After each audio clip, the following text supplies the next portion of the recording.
tanghali. Nag-lunch break na ba kayong lahat? Mega love shoutout. Mark Bon Jovi Pangan, Michael Pangan, shoutout kapsat. Mega love shoutout po sa mga kasama natin dito at sa mga silent viewers natin. Ang tanong mga kakabsat, sino na ba ang presidente? Ha? Martin, naririnig? Martin? Mga kakabsat, sino na po ang presidente natin? Si Bongbong Marcos pa din, mga kakabsat. Putragis, asan na yung sinasabi nilang the big one? Asan na yung gagawin nilang the big one? Ha? Deborah G, nasa na yung the big one na pinagyaya? Tandaan nyo guys ha, kahapon, anibersaryo ng kanilang simbahan. Anibersaryo ng simbahan nila kahapon. The big one. Pero ang presidente pa din mga kakabsat hanggang ngayon. Si PBBM pa din. Diyos ko po, Rudy. O, patunay lang na wala na. Diyos ko po. O, asan na yon? Di ba may the big one sila ngayon? Ay, kahapon, sinabay nila sa zona ni PBBM. Anyari, Deborah G, tsaka Michael Pangan. Anyari, bakit si PBBM pa din ang presidente? Sir Maestro, na-injured ako ngayon. Napilay na kanang paa kasi kinuha ko sa kisame. Nahulog ako. Lako po! Diyos ko Lord, Michael Pangan, bakit ka naman nagpahulog? Hindi ko pa napahilot. Pahilot mo yan ha, kabsat. Diyos ko po. Pero anyway, pagaling ka, kabsat ha. Nako po. Pero mga kakabsat, anyaring, asan na yung the big one? Pero nako, mga kabsat, maraming pasabog ang ating Pangulong Bongbong Marcos kahapon. Umpisa pa lang, nakapapalakpakan. Nakangiti lahat ng mga bisita ha? Sa batasan, mga kakabsat. Diyos ko po. Wala silang power. Yun na nga eh. Pinagyayabang nila, di ba? Yung mga karapata, sila pinagyayabang nila yung the big one. O, asan na yun? Asan na? Putragis, walang nagawa. May nangyari mang kagulan ng mga kwan yun. Mga DDS at saka mga makakaliwa ng grupo ni Renato. Di ba? Mga dinampot. Ha? Tapos balita ko karamihan doon, mga minor de edad pa. Ako po, nagpagamit na naman to. Ginamit na naman yung mga bata. Oo, Diyos ko Lord. Nakita niyo yun, mga absat, yung ginawa sa bus kahapon? Nakita niyo yun? Yung pinakita ko sa inyo kahapon, di ba? Ang kinis ng bus, yung salamin, yung pintuan. Nung dumating si Renato, putragis, basag-basag na yung pintuan. No? Diyos ko Lord. Di ba? Kat-kat. Sinong Pangulo pa din? O, tapos na yung SONA, tapos na yung the big one. Asa na yung the big? Parang hindi natin naramdaman yung the big one na pinagyayabang nila. Di ba pinagyayabang nila yung the big one na yan? O, anyari? Si Pangulong Bongbong Marcos pa din ang presidente, di ba? Diyos ko Lord. O, like na daw. Yan na si Katkat, kukulitin na kayo. O siya, pag-usapan natin ito, no? Nako po, stronger economy, more jobs, higher, better healthcare, quality education, housing for all, peace and security, clean and green future. Nako po! Ito na nga mga kapsa ng highlight, no? What stood out in Marcos' fifth SONA?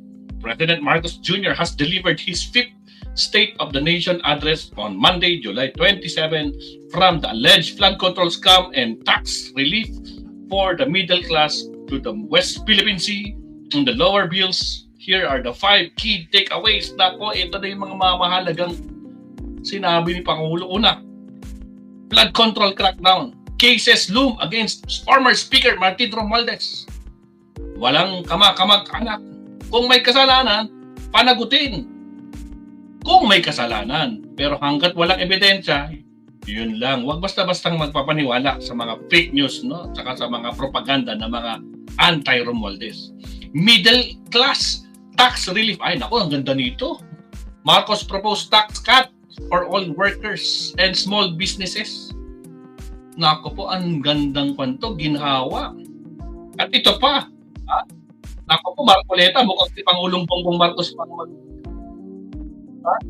Oh, once IPIRA amended to remove system loss charges from consumers bill, paano ba naman? Yung mga kumakalat-kalat diyan na hindi naman ginagamit ng consumer, pinapabayad sa kanila. Ay, Diyos ko po. Tama lang 'yan. Hindi naman kasalanan ng consumers kung ano nangyari mga pagtatapon diyan, pagtatap. 'Di ba? Kaya hindi dapat sinasama 'yan sa mga bill ng mga consumers. Kung anong ginamit, yun lang. O, 'di ba? Ang daming extra. Tapos ito, pinaka-importante, ma'am, sa talagang West Philippine Sea reaffirmed the Philippines' sovereign rights. Ganito talaga katapang ang ating Pangulong Bongbong Marcos, no? Hindi siya luluhod. Hindi siya luluhod sa mga China na 'yan, no? Na ewan ko ba sa mga didilis ng utak na 'to, talagang pag sinabing ko na praise the Lord din sila sa mga China, anak ng kamote. 'Di ba? On Filipinos, we declared we are not greedy. We are not racist, and most especially, we are not liars. So, di ba? Ang titindi.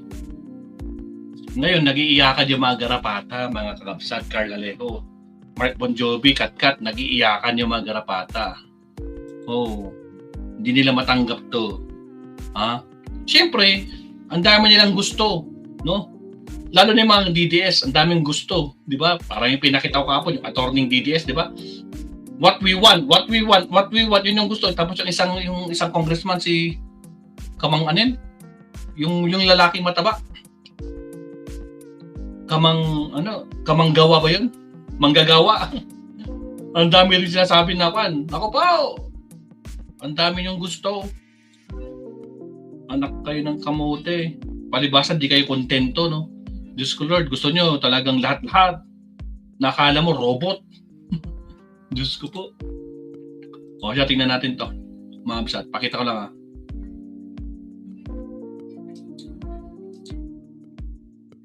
Matapos ang State of the Nation address ni Pangulong Bongbong Marcos nitong Lunes, ngayong Martes ng hapon naman, i-deliver ni Senate Minority Leader Alan Peter Cayetano ang kanyang kontra-SONA. Pero ano nga ba ito? Ang kontra-SONA o Counter State of the Nation address ay tugon ng oposisyon sa SONA ng Pangulo, kung saan inilalatag nila ang kanilang pagsusuri, puna at mga issue na sa tingin nila ay dapat pang tugunan ng administrasyon. Ayon kay Cayetano, bahagi ng Senate Minority Leader o ng sino mang miyembro ng oposisyon ang pagbibigay ng kontra-SONA matapos ang talumpati ng Pangulo. Nitong Biyernes, nag-crowdsource o humingi si Cayetano ng question sa mga nanonood sa kanyang Facebook Live kung ano ba ang mga nais nilang mapasama sa kanyang kontra-SONA. Iminungkahi rin ni Cayetano na palawigin ang konsepto ng SONA tungo sa SANA o Stewarding a National Agenda. Noong administrasyon ni Noynoy Aquino taong 2011, si Cayetano rin bilang Senate Minority Leader ang nagbigay ng kontra-SONA. Tutukan natin yan mamaya mula dito sa Senado. Ito si Isabel Pechay, nag-uulat para sa Inquirer. Alright. O ito. Kapsat, ikaw muna, bala. Hello guys, syempre good morning muna dyan at good evening rito. Good afternoon. Eto guys, mangungumusta lang tayo, no?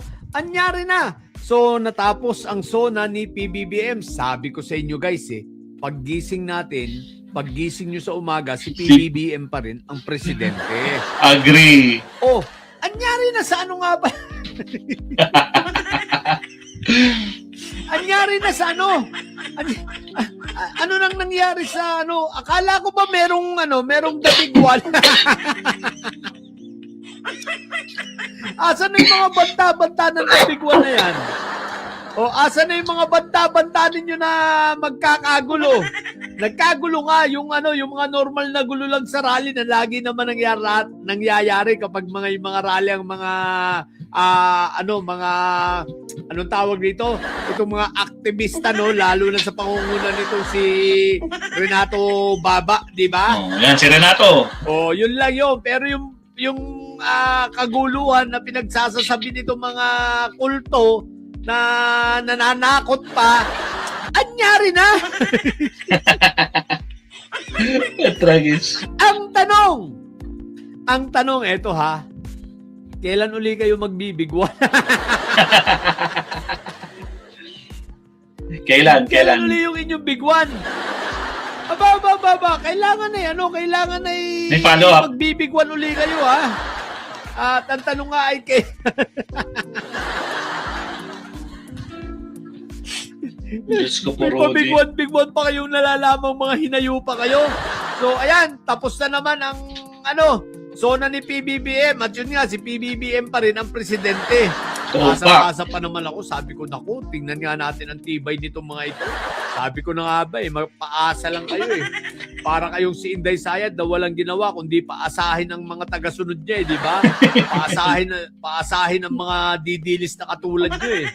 Di ba? O si Inday Sayad ha, hindi ko alam kung bobo lang talaga itong mga didilis at itong mga vloggers ito, kung sadyang bobo o mahina ang pangunawa. Abay, pareho lang yun. O sadyang hindi nakakaintindi. Alin ba ron? Bobo, mahina ang pangunawa o hindi nakakaintindi? Yun lang. Sapagkat nung inulit ko yung mga pinagsasabi ni Inday Sayad ang ibig lang naman, parang ang ibig sabihin ni Inday Sayad isang linggo hindi naman si Pentaboy ang uuwi kundi siya. Mukhang siya ang uuwi after ng 1 week. Hindi si Pentaboy. Katunayan nag-aayos pa nga sila ng kanilang trial na pagharap nila sa hearing nila sa November, di ba? Inaayos pa nga ng mga abogado ni Inday Sayad. Sabi nga ng ating puting kabayo, lagi raw nagko-communicate at nagko-communicate yung bagong lawyer at sinasabi ko nga paano magiging strategy nila. So, kung yun ay nakikipag-communicate at sinasabi ko anong strategy nila, ang pinaghahandaan ay ang hearing sa November. So, ibig sabihin, kung pinaghahandaan ang hearing sa November, paano uuwi? So, kaya ngayon, sa tatlong yun, hindi ko maisip kung saan kayo ron. Bobo? Hindi nakakaintindi o mahina ang pangunawa? Tama ba? At yung pangatlo, hindi nakakaintindi pala. Mahinang comprehension. Alin ba kayo talaga ron, mga vloggers? Vloggers na didilis. Ang dami nyo pa ba naman mga post? Uuwi na raw sa isang linggo. Isang linggo. Asa na lang sila, asa sila. Ang dami mga vloggers ng didilis nag-post, uuwi na raw sa isang linggo. Di ba na-fake news na naman kayo ni Inday Sayad? Hindi ko nga alam kung talagang, baka naman pang-intindi nyo talaga, hindi lang kayo nakakaintindi, no? Hindi na nga utak. Siguro naman ito to be fair naman kay Inday Sayad, baka naman hindi niya sinasadyang hindi nyo maintindihan. Kasi nga, bobo kayo. Pangalawa, si Inday Sayad, walang klaro ang salita nun. Tatanga-tanga rin yung hinayupak na yun.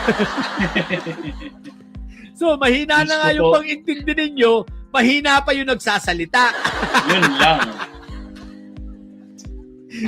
Yung pala, ang uuwi after 1 week si Inday Sayad, hindi si Pentaboy.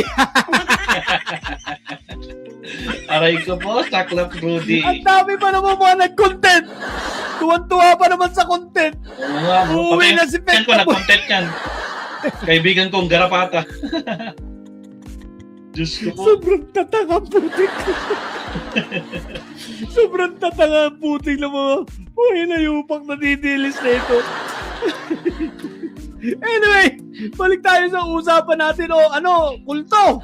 Akala ko ba nyari na sa inyong big one? Di ba? Parang mas marami pa yung nagraling mga pro-BBM dito sa labas ng kongreso. Namutik-tik lang nakapula ron Mas marami pa yung mga pro-BBM na nakita mo ron kaysa doon sa mga nagrarally. Kahit nga doon sa mga rallyistang mga aktivista at mga kaliwang grupo Parang mas marami pa yung nagrally ng mga pro-BBM. Akala ko ba may big one? Anyari na sa big one ninyo. Ang yayabang pa naman ninyong may pabigwan, bigyawan kayong mga hinayupa kayo. Sabi ko na sa inyo, baka gusto nyo, bigwasan ko na lang kayo.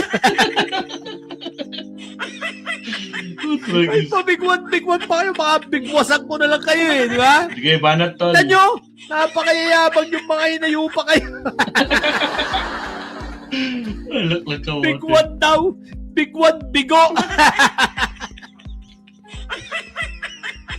Ngayon, ang tanong, sabi ng mga organizer, reschedule na lang natin yung Big One.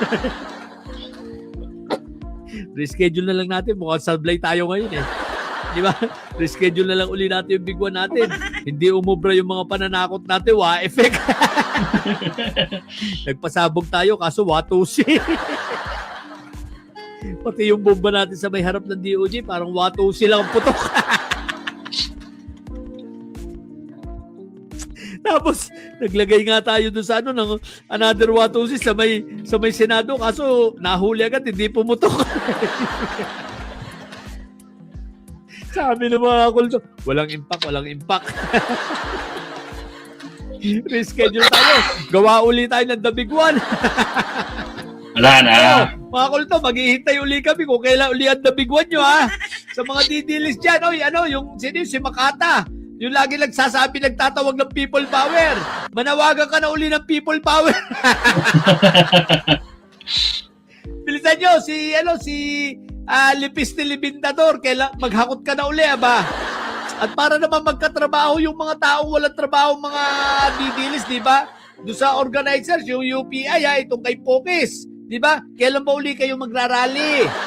Magrally na uli kayo para naman may trabaho at makain yung mga rallyista ninyong mga bayaran, di ba? Pwede na yan, 150 at 300. Total, pumapayag naman. Talo-talo na yan. So, bigyan nyo naman ng rally na may hanap buhay ang mga yan. What the heck? Huwag kayong titigil, di ba? Ang hina nyo talaga eh. Ang hina ng loob niyo, wala talaga kayong paninindigan sa mga rally-rally. Sabi nyo, magra-rally kayo lagi. Ngayon, hindi kayo consistent. Huwag ganun. Maging consistent kayo kasi kailangan ng trabaho niyang mga bayarang rallyista na yan, di ba? Kahit po 150, 300, okay na sa kanila yan. Laban na yan, di ba? Paldo. Pangkain din yan. Sabi ng mga, paubos na ang pondo. Aray ko po. Paubos na ang pondo, wala nangyayari. Ayan, nakatapos na si PBBM na zona niya. At saka ito pa maganda, Kapsat, no? Walang sinunog na PBBM, FPG. Wala. Si Sara meron. Ilang linggo na lang siya. Ilang taon na siya nagrarally. Hanggang ngayon, presidente si PBBM pa rin. Sabi ko sa inyo, yun lang. Puro kayo comedy, mga inayupa kayo, mga ka-BBM ko. Sabi ko sa inyo, huwag kayong nagpapapaniwala sa mga banta-banta na yan. Kalokohan yan. Kayo lang eh.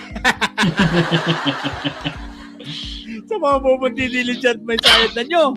Ang tatay nyo ay preso, ang pipi nyo ay bobo.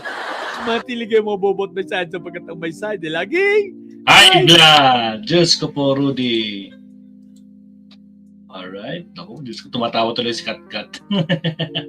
Naku po. Ito, meron tayong may pinost si Pangulong Bongbong Marcos. Pakinggan natin to.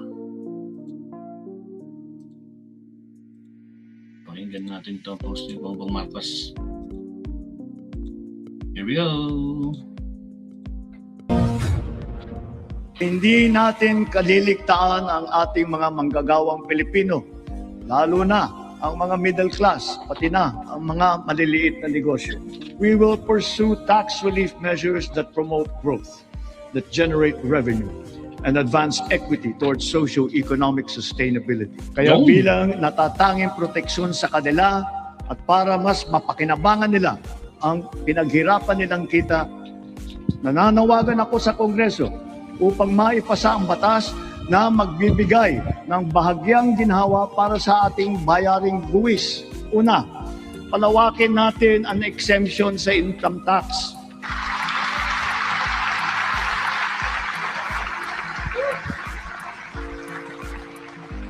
Dagdagan natin ang mga manggagawang malilibre sa buwis sa kanilang kita. Isasama na natin ang mga kumikita ng hindi lalagpas sa 350,000 pesos sa taon. So parang 29,000 or 30,000 per month. Kasabay nito ang karampatang pagbaba ng income tax ng iba parang manggagawa. Ang mga maliliit na negosyo ay Paano ba yan sa mga manggagawa? Sino yung congressman na manggagawa na yan? Diyos ko, Lord, puro reklamo. Hindi napapatawan ng minimum corporate income tax. Para mapanatag ang loob ng taong bayan ang pagbigay ng amnesty para sa mga hindi nabayarang buwis Yun. tulad ng income tax, estate at donors tax at value-added tax. Wow. Kasama na rin dyan ang mga multa na kaakibat ng mga ito. Para Kasama na makita. rin dyan ang mga multa na kaakibat ng mga ito. Alright. Salamat. Salamat, Pangulong Bongbong Marcos. Ako po, grabe talaga si Pangulo. Pangulo pa din, Diyos ko Lord, Rudy. Naka pa. Ibang klase, Kat Mark Bon Jovi. Allen Valencia, ibang klase. No? Pero ngayon, nag-iiyakan yung mga garapata kasi wala silang nagawa. Lalo na yung mga kulto. Diyos ko po. O siya, subtopic na tayo, Ma'am Sat. Countdown tayo in 30 seconds. Here we go.